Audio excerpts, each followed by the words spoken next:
Dictation शुरू होगा 5 second में। अध्यक्ष महोदय, राष्ट्रीय शिक्षा तथा अन्य भाषाओं के प्रश्नों पर मैं इस समय चर्चा नहीं करना चाहता। इन दोनों विषयों पर चर्चा भाषा विधेयक के आने पर की जाएगी। इस समय मैं यह चाहता हूँ कि पहले इस बात पर विचार करें कि शिक्षा का माध्यम कौन सी भाषा हो। मेरे विचार में शिक्षा के हित में इस बात की अत्यंत आवश्यकता है कि अपने देश में मातृभाषा को, या जिसको हम अपने देश की राष्ट्रभाषा कहते हैं, उसको शिक्षा का माध्यम बनाया जाए। उच्चतम शिक्षा का माध्यम भी मातृभाषा होनी चाहिए। इसमें पाठ्य पुस्तकों की कठिनाई हो सकती है, लेकिन यह कहना कि जब तक पाठ्य पुस्तकें न बन जाएं, तब तक मातृभाषा को शिक्षा का माध्यम न बनाया जाए, यह गलत तर्क होगा। यह तर्क अपनाया गया तो हम कभी भी मातृभाषा को शिक्षा का माध्यम नहीं बना पाएंगे। यह तो वही बात हुई कि जब तक मैं तैरना नहीं सीख लूँगा, तब तक पानी में पैर नहीं रखूँगा। इस तरह तो मैं समझता हूँ कभी तैरना नहीं सीखा जा सकता।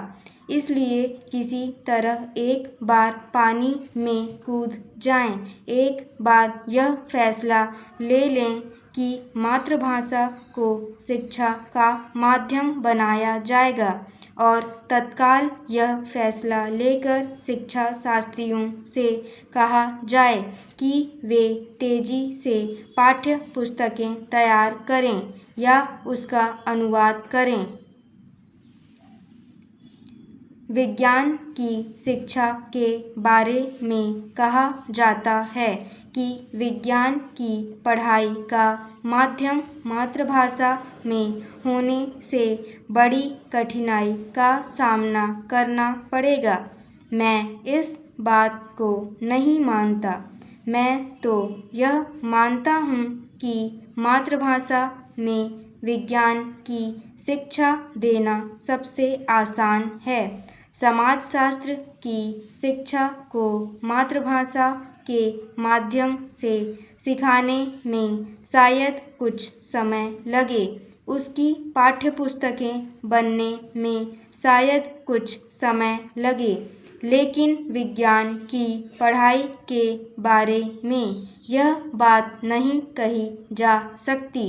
विज्ञान के फॉर्मूले ज्यों के त्यों रखे जा सकते हैं। विज्ञान की शब्दावली को भी ज्यों का त्यों रखा जा सकता है, केवल उन्हें मातृभाषा में समझाना है।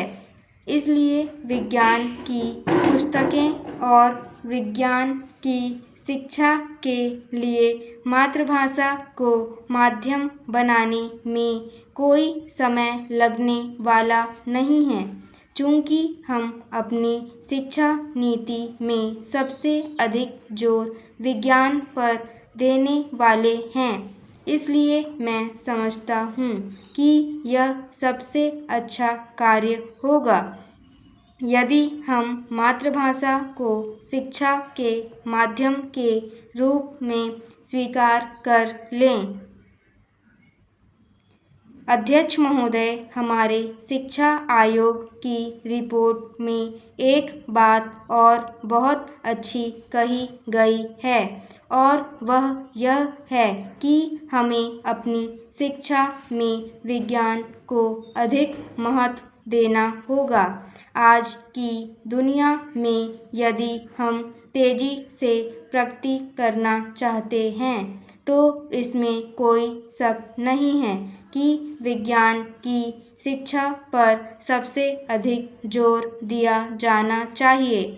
लेकिन इसके साथ साथ श्रीमान मैं यह भी निवेदन करना चाहूँगा कि विज्ञान की शिक्षा के साथ साथ हमें अपने बच्चों की अन्य विषयों की शिक्षा पर भी महत्व देना चाहिए।